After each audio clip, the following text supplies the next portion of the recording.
আচ্ছা, লজ্জা করে না মিথ্যে কথা বলতে? ছি ছি ছি ছি ছি ছি ছি, দেশের লজ্জা। সন্দেশখালি নিয়ে ভালো নাটক তৈরি করেছিলেন।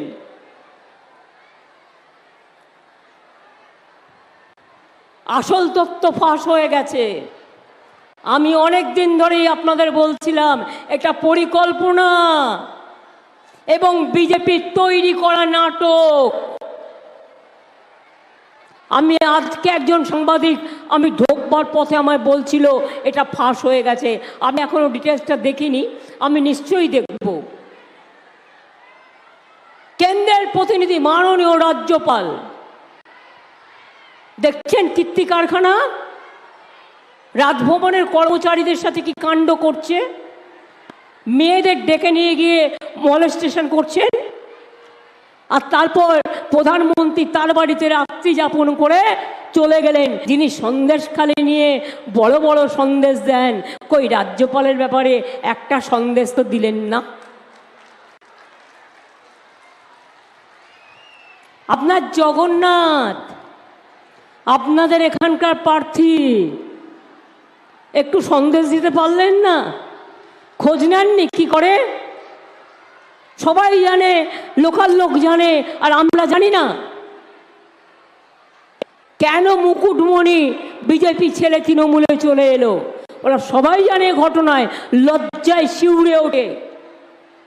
এদের ভোটে দাঁড়ানোর মতো অধিকার আছে না, ক্ষমতা আছে না, এইটুকু ভদ্রতা আছে?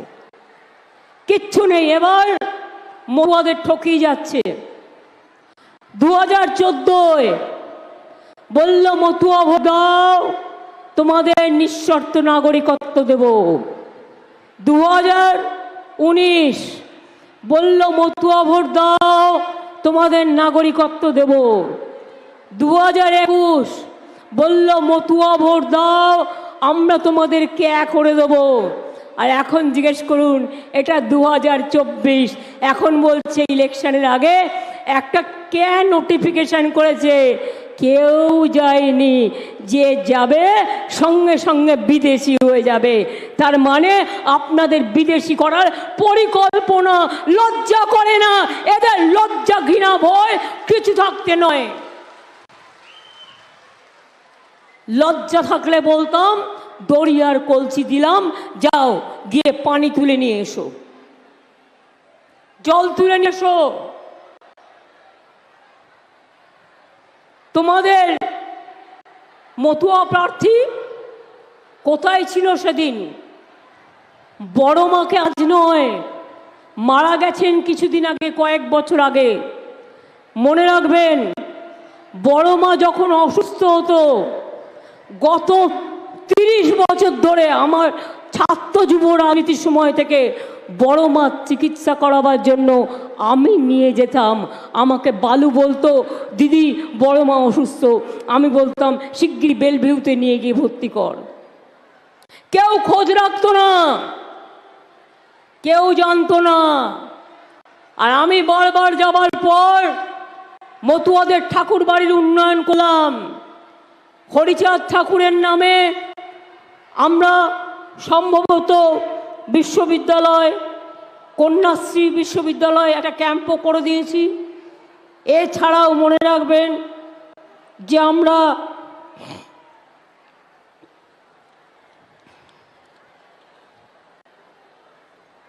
এক সেকেন্ড যাতে ভুল না হয়ে যায়,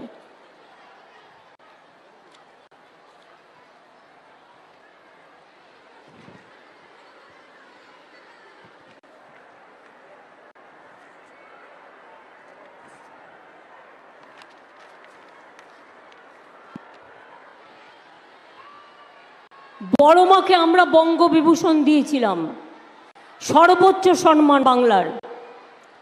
শ্রী শ্রী হরিচাঁদ ঠাকুরের জন্মদিনে আমরা ছুটি ঘোষণা করেছি। মতুয়া বিকাশ পর্ষদ আমরা তৈরি করেছি, নমশুদ্ধ বিকাশ পর্ষদ আমরা তৈরি করেছি।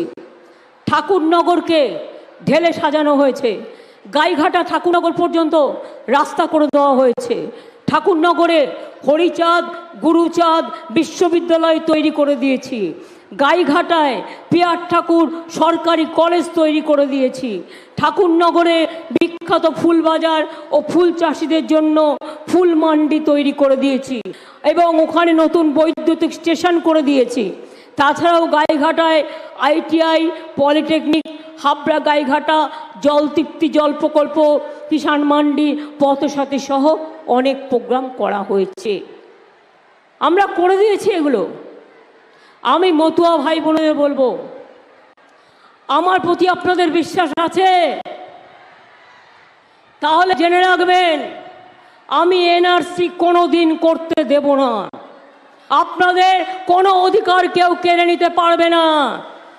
আসামে বিজেপি 19 লক্ষ হিন্দুকে ঘর ছাড়া করে ডিটেনশন ক্যাম্পে নিয়ে গিয়েছিল।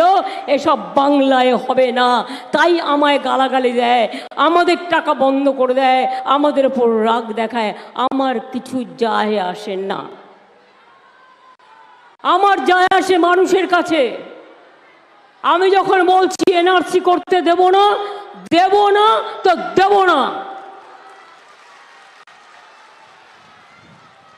কে হবে না?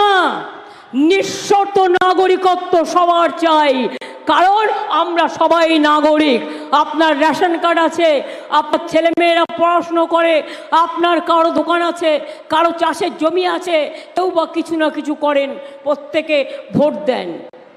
যখন ভোট দিয়ে প্রধানমন্ত্রী নির্বাচন করলেন, কই তখন তো প্রশ্ন আসেনি যে তোমাকে ক্যাতে অ্যাপ্লিকেশন করতে হবে, তুমি আমার ভোট নিয়ে গিয়ে প্রধানমন্ত্রী হয়ে গেলে। আর আজ তুমি বলছো তুমি মহারাজ সাধু হলে আজ, আমি আজ চোর বটে, অর্থাৎ তোমাকে দরখাস্ত করতে হবে, তারপরে আদৌ তুমি পাবে কিনা তুমি জানো না, তোমাকে বিদেশি তৈরি করে দেওয়া হবে। এই রাজনীতি চলতে পারে না। আসলে কি জানেন, সবাই ওদের ভয় পায়, ওরা চমকায় সবাইকে, ধমকায়, ইডি দেখায়, CBI দেখায়, ইনকাম ট্যাক্স দেখায়। আমি আপনাদের পরিষ্কার বলছি, লক্ষ্মীর ভাণ্ডার আমরা দিই, সারা জীবন পাবেন মা বোনেরা, সারা জীবন পাবেন, 60 বছর না, সারা জীবন। কৃষক ভাতা পাচ্ছেন, পাবেন। কন্যাশ্রী পেয়ে মেয়েরা এগিয়ে যাচ্ছে, যাবে। সংখ্যালঘুরা ঐক্যশ্রী পাচ্ছে, পাবে। OBCরা মেধাশ্রী পাচ্ছে, পাবে। তপশিলীরা শিক্ষাশ্রী পাচ্ছে, পাবে। মনে রাখবেন, ক্লাস 9-এ উঠলে সবুজ সাইকেল পাচ্ছেন, পাবেন। ক্লাস 11-এ উঠলে আগামী বছর থেকে স্মার্টফোন 12-র পরিবর্তে 11 বছরে দেওয়া হবে। যার বিয়ে হচ্ছে না তাকেও আমাদের গভর্নমেন্ট 25,000 টাকা করে দেয়। আর কি বাকি আছে? আর নরেন্দ্র মোদী ফুটো ভার, মিথ্যে কথা বলে রোজ প্রচার করছে। কি বলছে? বিনা পয়সায় গ্যাস দিচ্ছি, গ্যাস বেলুন। বিনা পয়সায় বিদ্যুৎ দিচ্ছি, গ্যাস বেলুন। বিনা পয়সায় রেশন দিচ্ছি, গ্যাস বেলুন। 30,000 কোটি টাকা দিয়ে আমরা রেশন দিই, মোদি দেয় না। চ্যালেঞ্জ করে গেলাম। নিজের নামে কোটি কোটি টাকা খরচ করে প্রচার করছে, আর দেখুন 100 দিনের কাজের গরিব লোকগুলোকে তাদের মজুরি দিল না। আমরা দিয়ে দিয়েছি।